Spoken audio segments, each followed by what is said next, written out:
ইন্নামা ইয়ামুরু মাসাজিদাল্লাহি মান আমানা বিল্লাহি ওয়াল ইয়াউমিল আখির ওয়া আকামাস সালাতা ওয়া আতাজ যাকাতা ওয়া লাম ইয়াখশা ইল্লাল্লাহ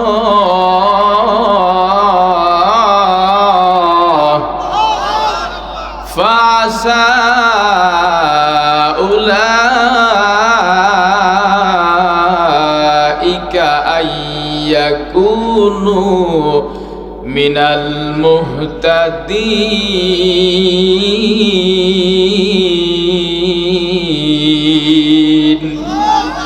এ কালামে জিন্দা কুরআনে হাকিম, এ কালামে জিন্দা কুরআনে হাকিম হিকমতে উলা ইয়াজালাস্তু কদিম, হিকমতে উলা ইয়াজালাস্তু কদিম। আল্লাহ রাব্বুল আলামিন সূরা তাওবার 18 নম্বর আয়াতের ভিতরে বলেন, দুনিয়ার ভিতরে মসজিদ কারা নির্মাণ করে? আল্লাহ বলেন ইন্নামা ইয়ামুরু মাসাজিদাল্লাহ, নিশ্চয় দুনিয়াতে আল্লাহর ঘর মসজিদ নির্মাণ করে তারা আমানা বিল্লাহ, যারা আল্লাহর প্রতি ঈমান রাখে, ওয়াল ইয়াউমিল আখিরি, দ্বিতীয় নম্বরে আখিরাতের দিবসের প্রতি ঈমান রাখে, ওয়া আকামাস সালাহ, তিন নম্বরে নামাজ কায়েম করে, ওয়া আতাজ যাকাত, চার নম্বরে যাকাত দেয়, ওয়া লাম ইয়াখশা ইল্লাল্লাহ, এবং যারা আল্লাহকে সারা দুনিয়ার কাউকে ভয় করে না, এরাই কেবলমাত্র দুনিয়াতে মসজিদ নির্মাণ করে। তাহলে আল্লাহ কি বুঝাইলেন? দুনিয়াতে যারা ভালো মানুষ, নেককার, আল্লাহর প্রতি ঈমান আছে, আখিরাতের দিবসের প্রতি ঈমান আছে, নামাজ কায়েম করে, যাকাত দেয়, এর মানে এরা সব ভালো মানুষ। ভালো মানুষ দেখেই তো ভালো কাজ করে। এই মানুষগুলাই দুনিয়াতে আল্লাহর ঘর মসজিদ নির্মাণ করে। আর যারা মসজিদ নির্মাণ করে তাদের ফায়দা কি, উপকার কি, কি পাবে? আল্লাহ বলেন ফাআসা উলাইকা আইয়াকুনু মিনাল মুহতাদিন। আল্লাহ বলেন যারা মসজিদ নির্মাণ করে অবশ্যই অবশ্যই এই সকল লোক মিনাল মুহতাদিন, আমার হেদায়েত প্রাপ্ত বান্দাদের অন্তর্ভুক্ত হয়ে যাবে। সুবহানাল্লাহ। তাহলে এক নম্বরে কি পাইলাম? দুনিয়াতে যারা মসজিদ নির্মাণ করবে তারা হেদায়েত প্রাপ্ত লোকদের অন্তর্ভুক্ত হয়ে যাবে। দ্বিতীয় নম্বরে আল্লাহর নবী, বিশ্ব নবী, সরকারে দু আলম নবী বলেন মান বানা লিল্লাহি মাসজিদা বানাল্লাহু লাহু বাইতান ফিল জান্নাহ।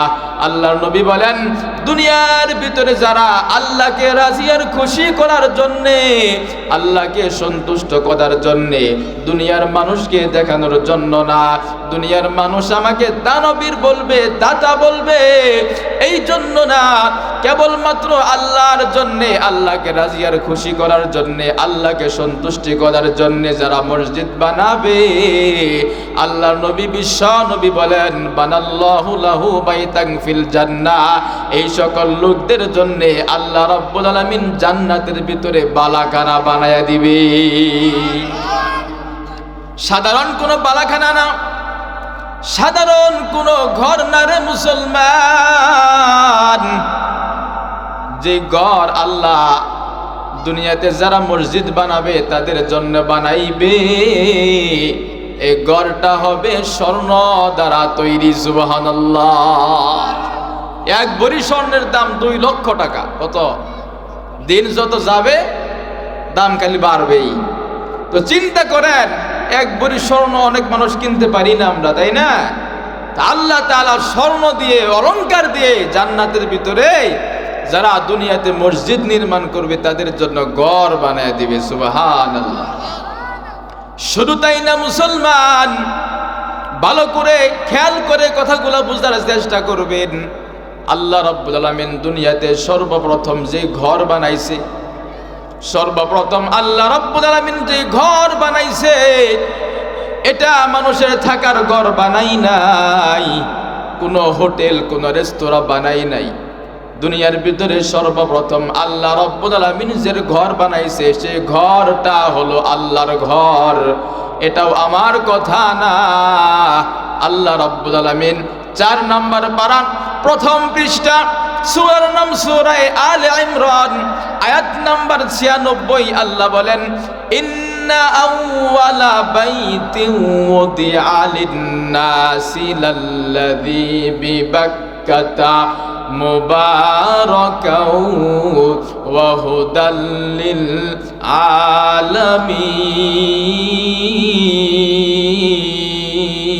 আলামিন। আল্লাহ বলেন, ইন্না আউওয়ালা বাইতিন, নিশ্চয় প্রথম ঘর, উদিআ লিন-নাস, যে ঘরটাকে মানুষের জন্য বানানো হয়েছে, লাল্লাযী বিবাক্কাতা, যে ঘরটা বাক্কায় আছে, বর্তমানে মক্কা। এই মক্কার প্রাচীন নাম, আগের নাম ছিল বাক্কা। আল্লাহ বলেন মানুষের জন্য সর্বপ্রথম ঘর যেটা বানানো হয়েছে সেটা হলো বাক্কায়, অর্থাৎ মক্কায়। এটা সাধারণ কোনো ঘর না, এটা হলো মানুষের ইবাদতের জন্য আল্লাহর ঘর। তাহলে সর্বপ্রথম আল্লাহ বানাইছেন আল্লাহর ঘর। শুধু তাই না, সর্বপ্রথম যে মানুষকে আল্লাহ দুনিয়াতে পাঠাইছে, সেই মানুষটা সাধারণ কোনো মানুষ না। সর্বপ্রথম যে মানুষকে আল্লাহ পাঠাইছে তিনি হলেন নবিউল্লাহ, আল্লাহর নবী। সর্বপ্রথম আমাদের আদি পিতা পয়গম্বর আদম আলাইহিস সালামকে আল্লাহ তাআলা দুনিয়াতে প্রেরণ করেছে। তাহলে দেখেন, সর্বপ্রথম ঘর বানাইছে আল্লাহর ঘর বাইতুল্লাহ। সর্বপ্রথম যে মানুষকে দুনিয়াতে পাঠাইছে সেই মানুষ সাধারণ মানুষ না, সেই মানুষটাও হলো নবিউল্লাহ। কেন করলেন? সর্বপ্রথম নবী কেন পাঠাইলেন? দুনিয়াতে আল্লাহ তাআলা মানুষ সৃষ্টি করবে, মানুষ দুনিয়াতে আসবে, মানুষ সৃষ্টির পিছনে আল্লাহর উদ্দেশ্য মানুষ আল্লাহর গোলামি করবে, আনুগত্য করবে, দাসত্ব করবে, আল্লাহর বিধান মানবে, নবীদের তরিকায় চলবে। মানুষগুলা কেমনে চলবে, কিভাবে চলবে, আল্লাহর পরিচয় কেমনে পাবে? জাহান্নামমুখী মানুষগুলা জান্নাতমুখী কেমনে হবে?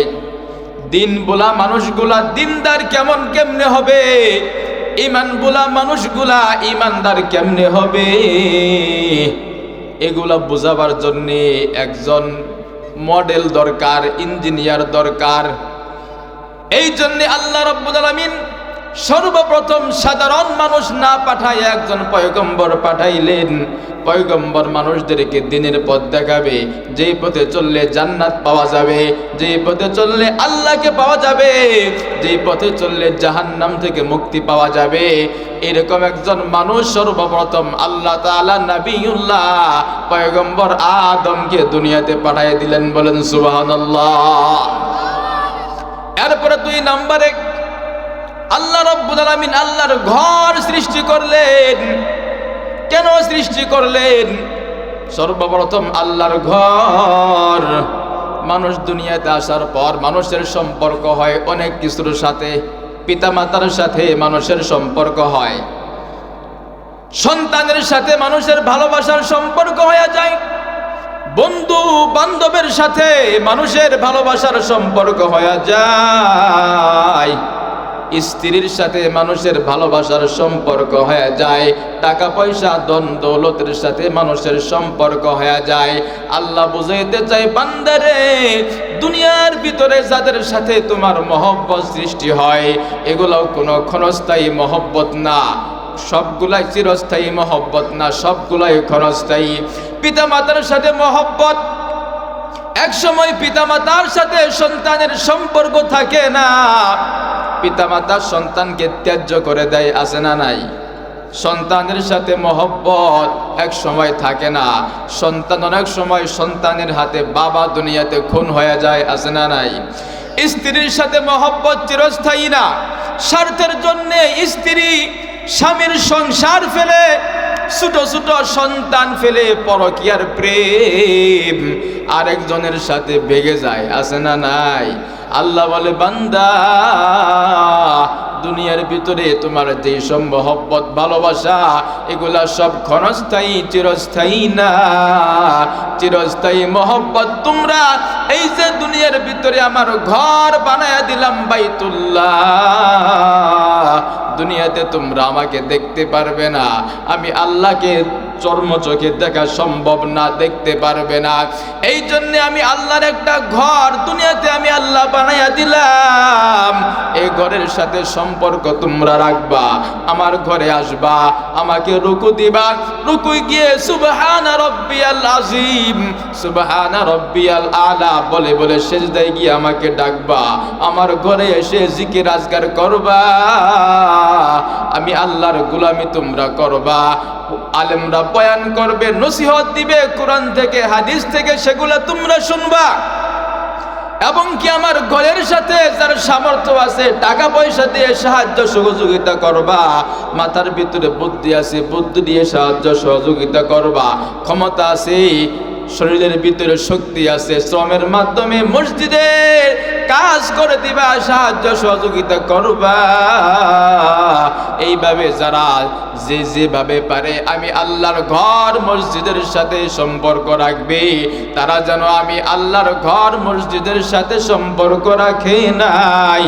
তারা কেমন যেন আমি আল্লাহর সাথে সম্পর্ক রাখলো, আর আমি আল্লাহর সাথে সম্পর্ক যাদের হবে তাদের ঠিকানা মৃত্যুর পর সরাসরি জান্নাত হয়ে যাবে। সুবহানাল্লাহ। আতিনা ফি দার দুনিয়া না হাসান, আতিনা ফি দার আকুবানা হাসান, ইয়া গিয়াসল মুস্তাগিসিন আহদিনা লাফতিখারা বিল উলুমে ওয়াল গিনা, হর গরিনে দেনে তো তৈয়ার হে, जो न मंगे उससे तू बेजार है। জোরে বলেন আল্লাহু আকবার। আপনারা কি বেজার হইতেছেন? হ্যাঁ, আর কিছুক্ষণ বললে শুনবেন, থাকবেন? কতক্ষণ থাকবেন? হ্যাঁ, এই বাবারে কি বলে সারা রাত কি জজবা। হ্যাঁ, মানে আমরা আপনারা তো আলেমদেরকে মহব্বত করেন, ভালোবাসেন, এমন মহব্বত করেন যে হুজুর আপনি মইরা যান, সমস্যা নাই। হ্যাঁ, ওই এক এলাকার ভিতরে পীর সাহেব গেছে, আপনাদের পীর সাহেব হুজুর আসছে না, অনেকে পীর সাহেবকে দিলের থেকে বেশি ভালোবাসে, আছে না অনেক মানুষ, পীর সাহেবের জন্য সব দিয়ে দেয়, টাকা পয়সা যা আছে সব দিয়ে দেয়। এক এলাকার ভিতরে পীর সাহেব আসছে, পীর সাহেব ওয়াজ দিছে একটা, সেই ওয়াজ বলছে মিয়া সাহেবরা এলাকার ভিতরে আলেম ওলামাদের পীর বুজুর্গদের কবর দিবেন, কবর দিলে তাদের উসিলায় এলাকার ভিতরে বরকত নাজিল হবে। এই ওয়াজ করে হুজুরে গোদের ভিতরে গেছে, গিয়া খাইতে বসছে। বাইরে খুব গন্ডগোল হট্টগোল, মানে মারামারির মতো অবস্থা, চিল্লা চিল্লি। পীর সাহেব বলে কি রে খাদেম, কি হয়েছে? জানি না, গিয়ে খোঁজ নি। বাইরে গেছে খোঁজ নিতে, দৌড়ে এসে বলে হুজুর তাড়াতাড়ি দৌড় দেন, এই ভিতরে দরজা দিয়ে তাড়াতাড়ি দৌড় দেন। বলে কেন, কি হয়েছে? দৌড় দেন আগে। দৌড়ে গেছে অনেক দূর, যাওয়ার পরে হাঁপায় গেছে, কি হয়েছে তাড়াতাড়ি বল। বলে আপনি যে ওয়াজ দিছেন পীরের বুজুর্গদের আলেমদের কবর রাখলে এলাকায় বরকত হবেই, এরা চিন্তা করতেছে আমাদের এই পীর সাহেবের চেয়ে তো বড় কোনো পীর সাহেব দুনিয়াতে নাই, এই হুজুরে মাইরাই কবর দিয়ে ফেলাই। বুঝেন নাই কাহিনী? আপনাদের অবস্থা হইলে মানে হুজুর ওয়াজ করতে থাকেন, করতে করতে আপনারা শহীদ হয়ে যান, সকালে বেলা কি দিয়ে দিব? কবর দিয়ে দিব, জানাজা দিয়ে দিব নাকি? তা করা যাইব না। শোনেন, আমার পরে ঢাকা থেকে বড় বড় দুইজন বক্তা আসতেছে, অনেকে এখনো বাইরে ঘোরাফেরা করতেছে, আসেন। আলহামদুলিল্লাহ প্যান্ডেলে অনেক লোক হয়েছে। আজকে এখানে এটা প্রথম বার্ষিক না, প্রথম বার্ষিক মাহফিল, এই জন্য আপনারা বেজার না খুশি? দুই হাত উঠান যারা বেজার। হ্যাঁ, বেজার না, না সবাই খুশি। কেমন খুশি আপনাদেরকে একটু টেস্ট করতে চাই, পরীক্ষা করতে চাই। পরীক্ষা দিতে রাজি আছেন?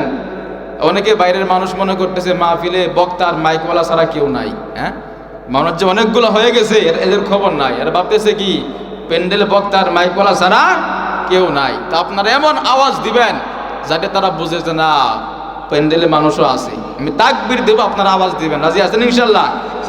নারায়ে তাকবীর, নারায়ে তাকবীর। আল কোরআনের আলো, আল হাদিসের আলো, কোরআন হাদিস যেখানে, মসজিদ মাদ্রাসা যেখানে, আলেম ওলামা যেখানে, টিভি সিডি যেখানে, গান বাজনা যেখানে, নারায়ে তাকবীর।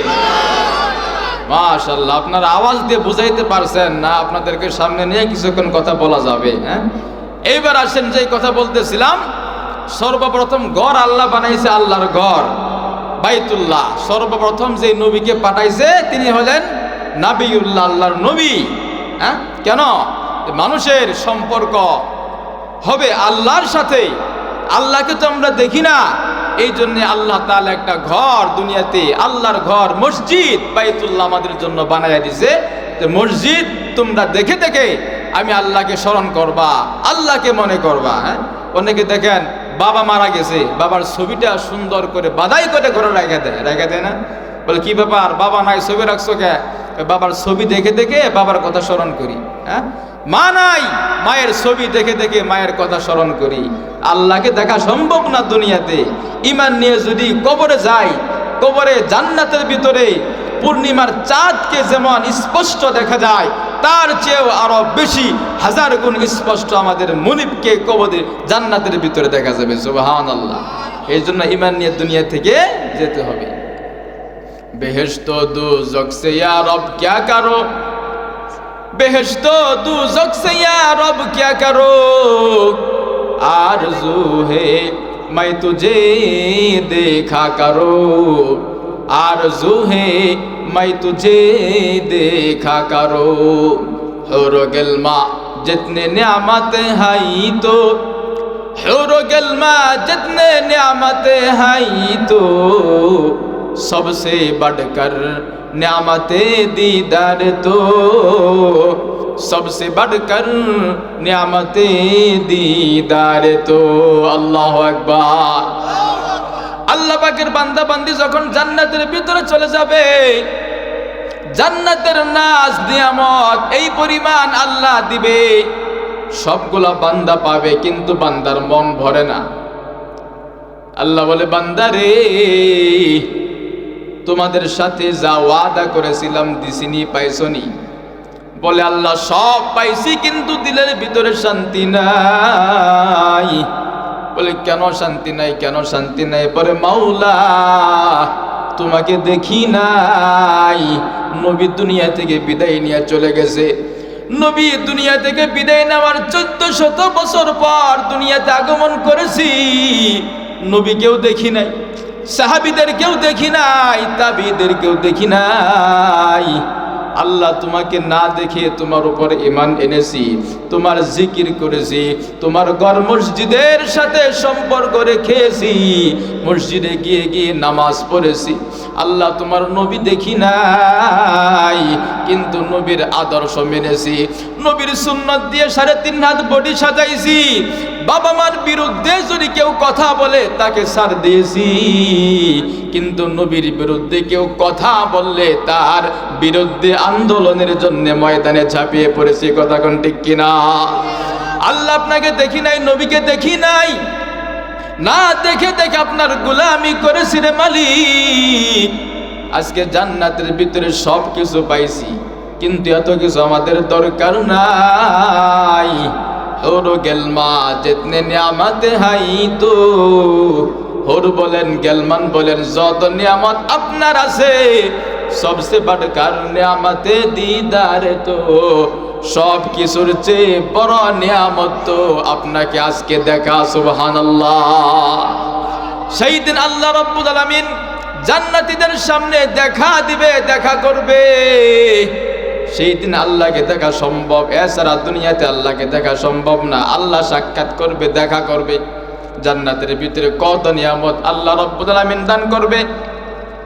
এক জায়গায় আল্লাহ বলেন, ইন্নাল্লাযীনা ক্বালু রাব্বুনাল্লাহু সুম্মা ইসতাকামু তাতানাজ্জালু আলাইহিমুল মালাইকাতু আল্লা তাখাফু ওয়ালা তাহজানু ওয়া আবশিরু বিল জান্নাতিল্লাতী কুনতুম। দেশে বাদশাহ, দুনিয়ার ভিতরে অনেক কিছু করেছ, একটা কাজ তোমাকে করতে হবে দুনিয়ার ভিতরে। বলে কি কাজ? বলে তুমি একটা বড় করে সুন্দর একটা জায়গায় একটা কেন্দ্রীয় মসজিদ নির্মাণ করো। বাদশাহ হারুনুর রশিদ রহমতুল্লাহ আলাইহি সিদ্ধান্ত নিলেন, মন্ত্রী যারা ছিল সবাইকে ডাকলেন, আমি একটা মসজিদ নির্মাণ করতে চাই। আমি চাইলে একাই মসজিদ নির্মাণ করতে পারি, কিন্তু না, আমি একা মসজিদ বানাইব না। দেশের ভিতরে যত জনগণ আছে, প্রজা আছে, সবার মাঝে ঘোষণা করে দাও, সবাই টাকা দিবে, আমি একা সওয়াব পাবো এটা আমি চাই না, সবাই যেন মসজিদ নির্মাণ করার সওয়াব পায়। দেশের ভিতরে ঘোষণা করে দাও, সবাই টাকা দিবে, এই টাকা দিয়ে আমি একটা মসজিদ নির্মাণ করব। বাদশাহ হারুনুর রশিদ রহমতুল্লাহ আলাইহি মসজিদ নির্মাণ করবে। অনেক মানুষ অনেক টাকা দেয়। ওই জামানায় একজন মহিলা ছিল, গরিব মহিলা, বিধবা মহিলা, দুনিয়াতে কেউ নাই, স্বামী নাই, বাবা মা নাই, আত্মীয় স্বজন নাই, সন্তানও নাই, গরিব, ভিক্ষা করে খায়, কিন্তু তার মনের ভিতরে কামনা। আল্লাহর নবী বলেছেন, মান বানা লিল্লাহি মাসজিদা বানাল্লাহু লাহু বাইতান ফিল জান্নাহ। যারা আল্লাহর জন্য দুনিয়াতে একটা মসজিদ বানাইবে, আল্লাহ তাআলা তাদের জন্য জান্নাতের ভিতরে বালাখানা বানাইবে। মহিলার দিলের ভিতরে লোভ লেগে গেছে, মসজিদে যদি কয়টা টাকা আমি দিতে পারি, আমার জন্য জান্নাতের ভিতরে বালাখানা হয়ে যাবে। কিন্তু মহিলা বড় ভয় পায়, টাকা পয়সা নাই, অনেক দিন কষ্ট করে না খেয়ে খাবার দাবার থেকে কিছু টাকা জমিয়ে কয়েকটা টাকা জমা করছে, কিন্তু মনের ভিতরে নিয়ত খুব খাঁটি, নিয়ত বড় ভালো। এই মহিলা কয়েকটা টাকা নিয়ে চলে গেছে বাদশার দরবারে।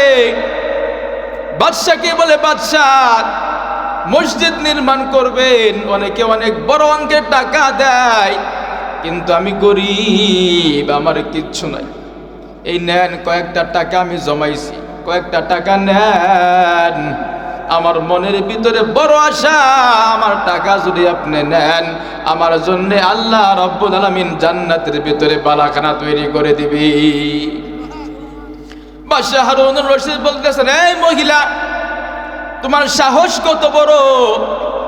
মানুষ এসে টাকার বান্ডিল দেয়, হাজার হাজার লক্ষ লক্ষ টাকা দেয়, আর তুমি মাত্র কয়েকটা টাকা নিয়ে আমার দরবারে আসছো। তোমার কি লজ্জা শরম বলতে কিচ্ছু নাই? তোমার সাহস কেমনে হইল? যাও যাও, তোমার এই টাকা মসজিদ নির্মাণ জন্য গ্রহণ করা হবে না। এই কথা যখন বলছেন, মহিলার দিলটা ভেঙ্গে চুরমার হয়ে গেছে। মহিলার দিলে বড় কষ্ট, আল্লাহ টাকা পয়সা নাই, গরিব মানুষ, কষ্ট করে কয়েকটা টাকা জমাইলাম, আপনার বান্দা হারুনুর রশিদ আমার টাকা গ্রহণ করলো না, তাহলে কি আমার জন্য জান্নাতের ভিতরে বালাখানা তৈরি হবে না?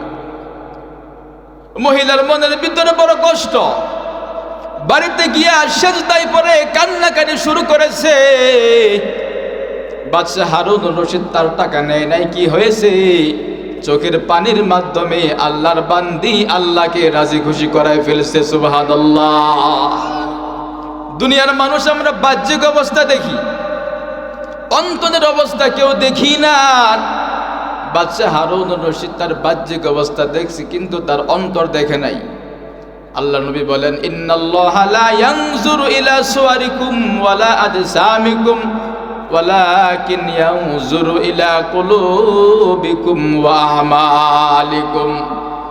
আল্লাহ নবী বলেন, হে দুনিয়ার উম্মত, ইন্নাল্লাহা, নিশ্চয় আল্লাহ, লা ইয়ানজুরু, দেখে না, ইলা সুওয়ারিকুম ওয়ালা আজসামিকুম, তোমার আকার আকৃতি কেমন, তোমার দেহ কেমন, তোমার টাকা পয়সা কেমন, কোটি কোটি টাকার সম্পদ তোমার আছে, দেহের ভিতরে শক্তি আছে, পালোয়ান তুমি, সুঠাম দেহের অধিকারী তুমি, না না, আমার আল্লাহ এগুলা দেখে না। আল্লাহ কি দেখেন? ওয়ালাকিন্নাল্লাহা ইয়ানজুরু ইলা কুলুবিকুম ওয়া আমালিকুম। আল্লাহ তোমাদের কলব দেখে, দিল দেখে, তোমাদের আমল দেখে। কলব যদি ভালো হয়, দিল যদি ভালো হয়, তাহলে আল্লাহকে রাজি আর খুশি করা সম্ভব হয়ে যায়। মহিলা আল্লাহকে রাজি আর খুশি করায় ফেলছে। মহিলা ঘুমায় গেছে, স্বপ্নের ভিতরে কে যেন বলতেছে, এ মহিলা টেনশন করো না, চিন্তা করো না, পেরেশানি হইও না, বাদশাহ হারুনুর রশিদ তোমার টাকা নেয় নাই, তোমাকে ফিরে দিয়েছে, তো কি হয়েছে, চিন্তা করো না। তোমার যে 1-2 টাকা তুমি জমাইছ, এই সামান্য টাকা দিয়ে তুমি একটু সোনা কিনো, বাজার থেকে একটু সোনা কিনো, এরপরের সোনাটা লিয়া বাদশাহ হারুনুর রশিদের যে মসজিদ বানাইছে, মসজিদের দেওয়ালের এক পাশে তুমি লাগাইয়া দাও। এই কাজটুকু করতে পারলে আল্লাহ রাব্বুল আলামিন তোমার জন্য জান্নাতের ভিতরে বালাখানা বানাইয়া দিবি। মহিলা তাই করছে, সোনা কিনছে, মসজিদে লাগাইয়া দিছে। ওইদিকে হারুনুর রশিদ রহমাতুল্লাহ আলাইহি ঘুমায়া গেছে, স্বপ্নের ভিতরে দেখতেছে কে যেন বলতেছে, বাদশাহ দুনিয়ার ভিতরে মসজিদ নির্মাণ করেছো, আল্লাহর ঘর তুমি বানাইছো। আল্লাহর নবী বলেছেন, যেই ব্যক্তি দুনিয়াতে মসজিদ নির্মাণ করে, আল্লাহ রাব্বুল আলামিন তার জন্য জান্নাতের ভিতরে স্বর্ণের বালাখানা তৈরি করে দেয়। তুমি দুনিয়াতে আল্লাহর ঘর বানাইছো, আল্লাহ তোমার জন্য জান্নাতের বালাখানা তৈরি করেছে, তোমার বালাখানা তুমি তাকায় তাকায় দেখো। সুবহানাল্লাহ বলে, এগুলো সত্য। কারামাতুল আউলিয়া হাক্কুন, ওলিদের কারামত, নবীদের যেমন মুজেজা সত্য। ওলি যারা, আল্লাহর ওলি, দুনিয়া বিমুখ যারা, দুনিয়াকে লাথি মেরে দুনিয়ার সাথে সম্পর্ক ছিন্ন করে সম্পর্ক গড়ছে একমাত্র আল্লাহর সাথে, এদের কারামত এগুলোও সত্য। এরা স্বপ্নে অনেক কিছু দেখে। একজন লোক ছিল, বুজুর্গ ছিল, খাজা আব্দুল ওয়াহেদ রহমতুল্লাহ আলাইহি। খাজা আব্দুল ওয়াহেদ রহমতুল্লাহ আলাইহি একদিন দোয়া করতেছে, কেমন খাজা, কেমন বুজুর্গ, আল্লাহকে রাজি আর খুশি করার জন্য জিন্দিগিতে দুনিয়াতে বিয়ে পর্যন্ত করে নাই। বিয়ে করলে সংসার হবে, সন্তান হবে, কামাই রুজি করতে হবে, চাকরি বাকরি করতে হবে, ব্যবসা বাণিজ্য করতে হবে, এই জন্য বিয়ে পর্যন্ত করে নাই। খাজা আব্দুল ওয়াহেদ রহমতুল্লাহ আলাইহি আল্লাহকে বলতেছে, আল্লাহ দুনিয়ার ভিতরে আপনার গোলামির জন্য বিয়ে শাদী পর্যন্ত করলাম না, জান্নাতের ভিতরে আমার বউ কে হবে, আমার বউটা একটু দেখাইয়া দেন। আল্লাহ দোয়া কবুল করছে, বলি আল্লাহর দোয়া। আল্লাহ বলে, ঠিক আছে তুমি যাও। এলহামের মাধ্যমে তাকে জানায় দিছে, অমক দেশে, অমক এলাকায়, অমক মরুভূমি, ওখানে যাইবা, গিয়া দেখবে একজন মহিলা, নাম তার মাইমুনা, পাহাড়ের ভিতরে বকরি চড়ায়, বকরির দুধ খায়। আর সে সব সময় আমি আল্লাহর গোলামি করে, আনুগত্য করে, দাসত্ব করে। তুমি যেমন আমি আল্লাহর গোলামির জন্য জিন্দিগিতে বিয়ে করো নাই, আমার এই বান্দিও আমি আল্লাহর গোলামির জন্য দুনিয়াতে বিয়ে পর্যন্ত করে নাই। খাজা আব্দুল ওয়াহেদ চলে গেছে নির্ধারিত ঠিকানায়, গিয়ে দেখে সত্যি একজন মহিলা পাশে বকরি চড়তেছে, আর মহিলা সেজদায় পড়ে নামাজ পড়তেছে, দোয়া করতেছে। মহিলা নামাজ শেষ করে, দোয়া শেষ করে ডাক দে বলে, কিরে খাজা আব্দুল ওয়াহেদ। এই কথা বলার সঙ্গে সঙ্গে খাজা আব্দুল ওয়াহেদ চমকে গেছে। এ মহিলা, জিন্দিগিতে তুমি আমাকে দেখো নাই, আমাকে চিনো না, কিন্তু তুমি আমার নাম কেমনে জানলা? মহিলা ডেকে ডেকে বলতেছে, খাজারে, রুহের জগতের ভিতরে, রুহের জগতে যখন আমরা রূহ হিসেবে ছিলাম, তখন আমার আর তোমার রূহটা পাশাপাশি ছিল। তখন আমি আমার নাকে তোমার রুহের ঘ্রাণটা পাইছিলাম, আর এখন এই মুহূর্তেও আমি আমার নাকের ভিতরে ওই ঘ্রাণটা পাইছি। এর মাধ্যমে আমি বুঝতে পেরেছি আমার স্বামী যে হবে জান্নাতের ভিতরে আল্লাহর পাগল খাজা আব্দুল ওয়াহেদ আইসা গেছে। সুবহানাল্লাহ।